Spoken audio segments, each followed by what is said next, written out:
Welcome to the Digital Brand Builder Podcast, where we bring you the best growth strategies from the world's experts to help build your business fast. And now, here's your host, Mark Fidelman.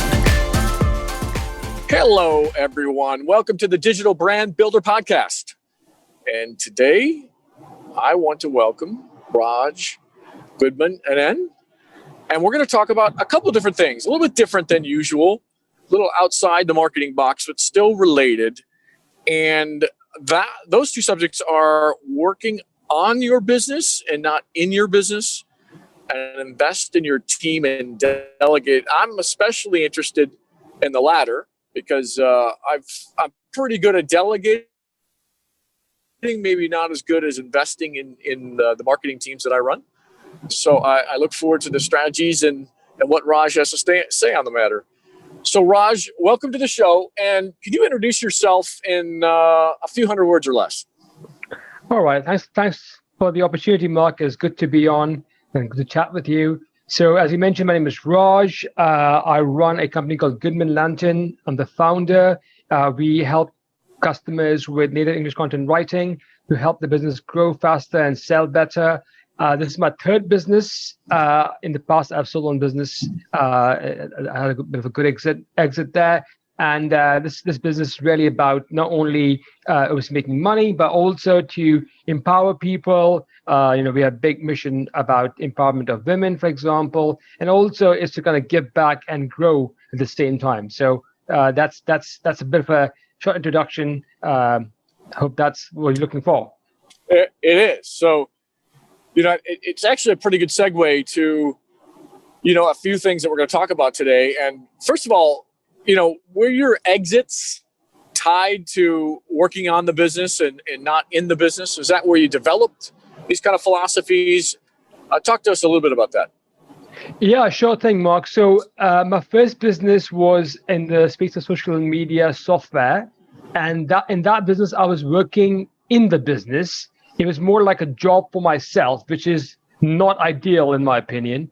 Although, that went a bit south. But when the next business, it was all about delegation. It's all about working on the business, and that led to an exit. The third business, obviously, is Goodman Lantern, which I'm still obviously running and growing, which is growing really well, actually, at the moment.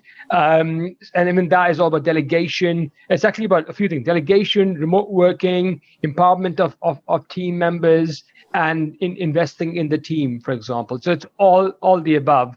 And I believe, and I've seen from my experience, that when you do all these things, it leads to better growth, better business, and an overall increment of value for everybody.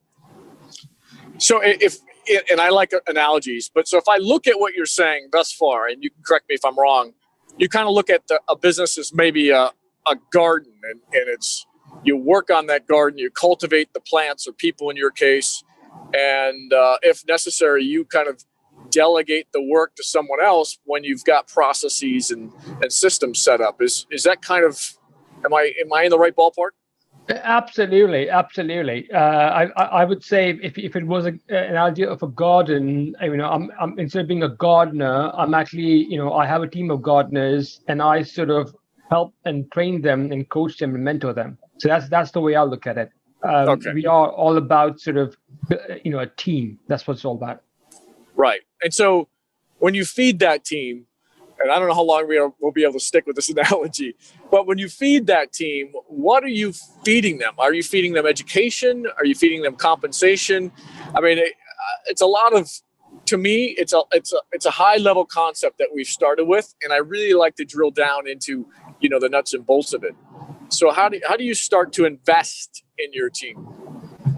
Well, the short answer is it's all the above. So obviously, it's about compensation. So they have, obviously, like everybody else would have, we have a remuneration which is tied to their skills, their positions, but also all the managers receive a variable bonus on a monthly basis based on the company's revenues and the profitability. So everybody's invested in the financials as much as they're invested in the concepts and the customers.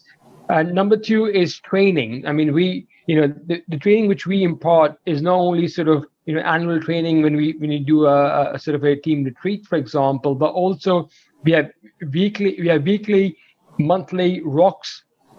It's basically a get together when teams check in with me. So there's so senior managers will have junior managers reporting into them, for example, and junior managers will have their analysts and junior staff members reporting into them, and they report into me. And all through the point, the idea really is to coach them, guide them, understand the challenges, help them, and make them world-class leaders. That's the end objective, is to help them with their careers, because at the end of the day, a happy team it generates a good vibe, but also it generates happy customers.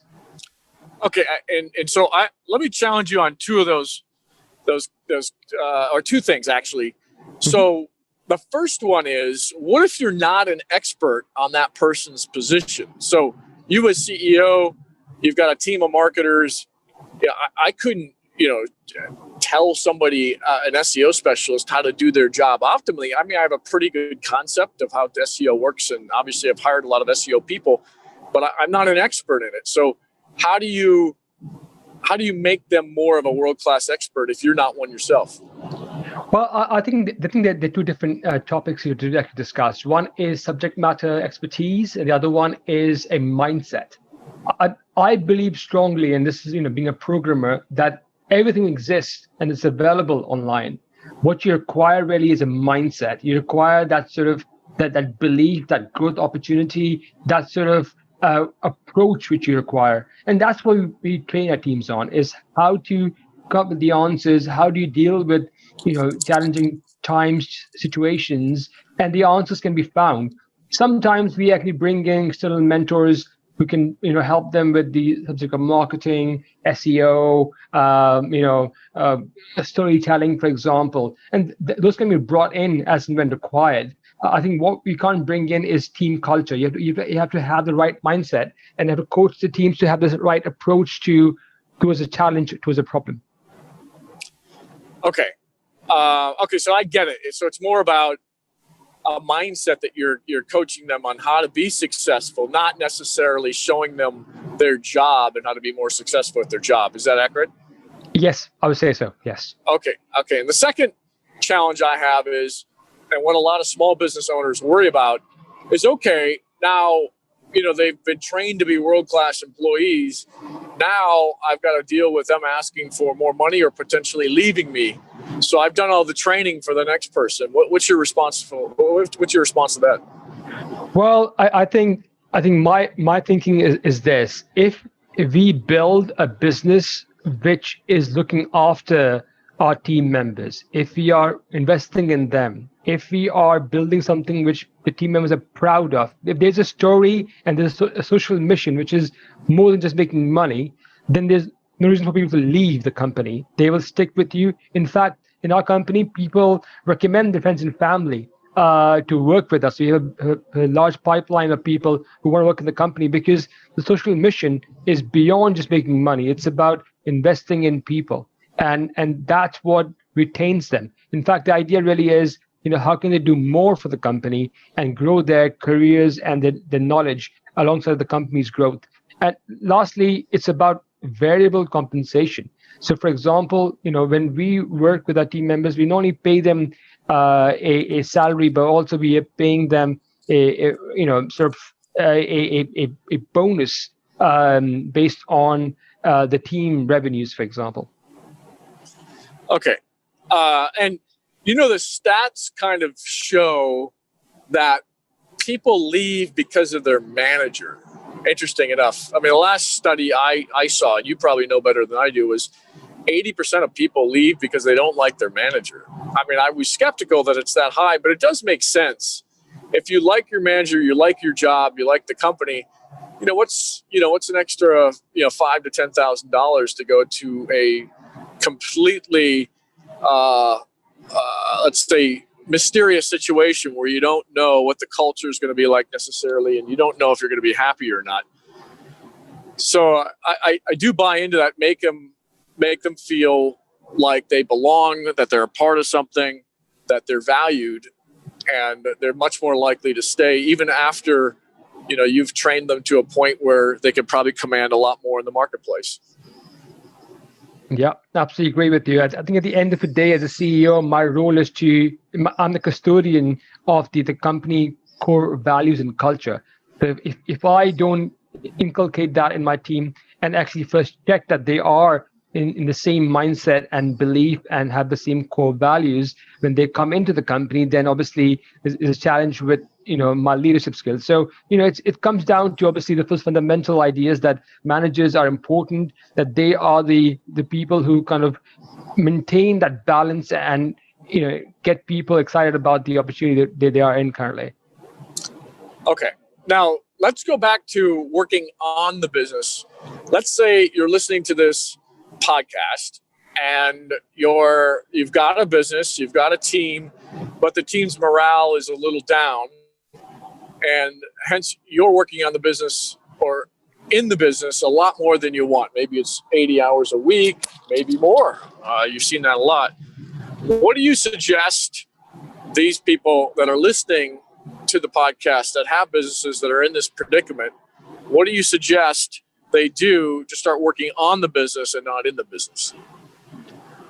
First of all, I must say that I've worked in businesses in the past, or I've worked at least on a business where I was working in the business and it didn't work. So there is lots of data, lots of research, lots of information in books and blogs and whatnot about working on the business. Is definitely the right approach. One thing I can think of right now is, for example, Tim Ferriss's 4 hours work week, where he talks about automation and delegation. It's important because we only have so many hours per day. Instead of using all our time to kind of actually do the work ourselves, is delegate. I think the first step really is the actual core team members. Everybody you hire in the team, the first 50 members of the team or 40 members of the team are the company's founders, because they bring in their expertise and their values, and they are the ones who are going to be feeding the staff in the future. Is to first check if they have the same mission, vision, and values the way you have as a founder. I think that's the first step. That's where I would start. To give you an example, 2019, I had to fire my entire technology team and rehire a sort of a team which was actually in the same line as our company's vision and core values, mainly because there was a mismatch of the value system, and that led to lots of pains, lots of me working on the business as well, for example. But it was hard, but it had to be done, because without that I couldn't achieve that flexibility, that growth, and that dependency on the team itself. Okay, and so anyone listening to this, when they hear that, right, they're like, okay, is there some sort of roadmap that you have to put that in place? Is there any training they should take? What is it that they should do? Personally, when I started the business, I joined a organization called EO, Entrepreneurs Organization. It's based on the Rockefeller habits. And in Rockefeller habits, you talk about the 4 pillars, which includes, teams, execution, strategy, and it's about it's a scale-up methodology, which Vern Harnish, the book's author, talks about. I feel that that's a very good book to look at, and the Rockefeller habits is a great way to kind of look at, delegation, scalability, accountability, that sort of stuff.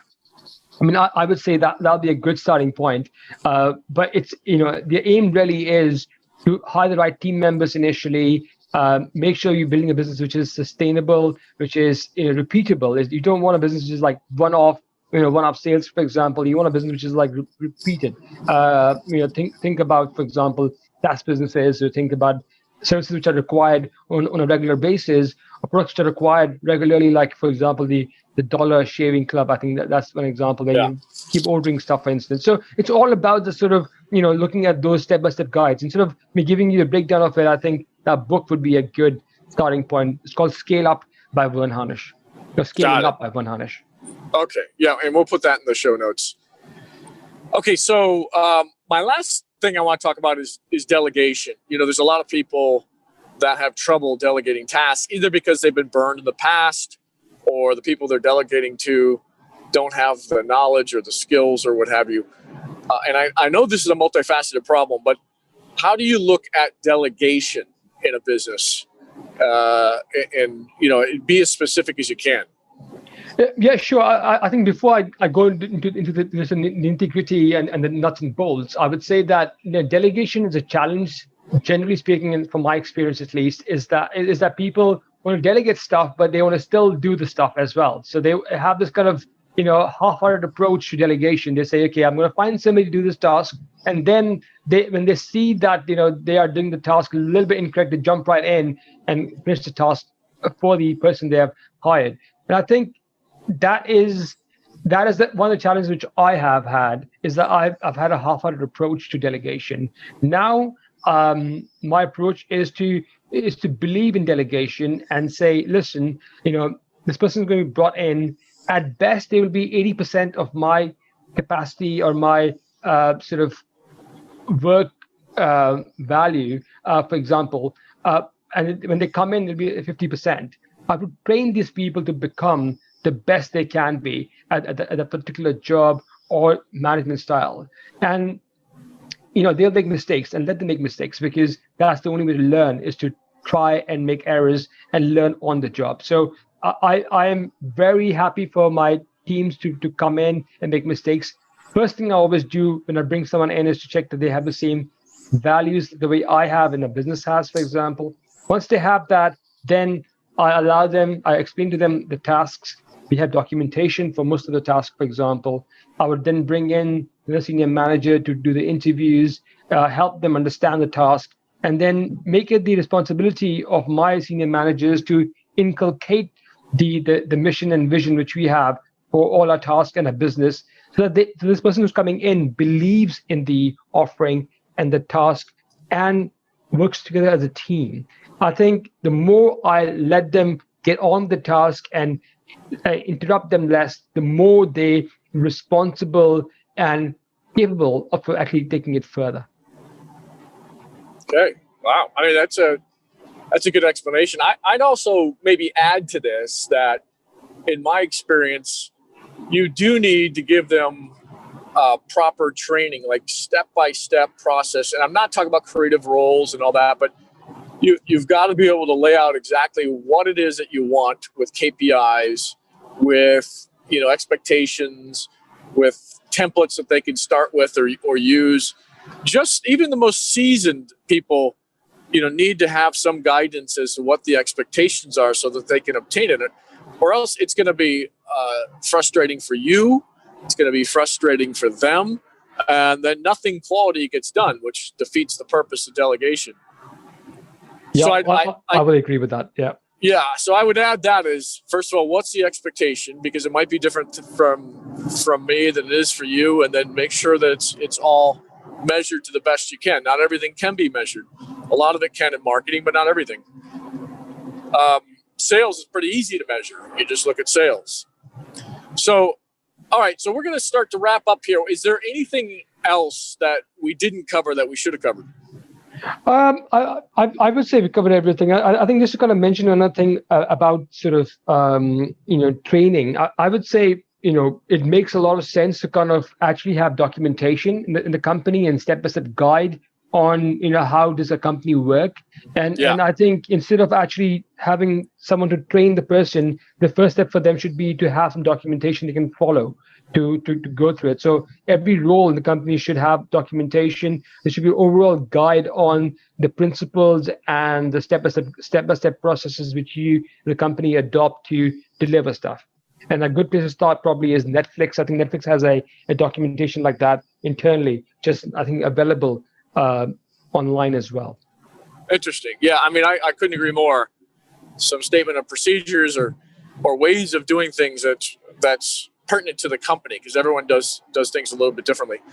So Raj, with that, we're going to wrap up. But where can people find you? Well, I'm on LinkedIn. So if you look for Raj Goodman Anand, you can find me. Do look me up add me as a connection and say hello. I love to hear from people. And also you can find our company, Goodman Lantern. If you just Google Goodman Lantern, you'll find us hopefully in the first first link on Google or Bing, for instance. All right. With that, we are going to wrap up. And thank you for being on the show.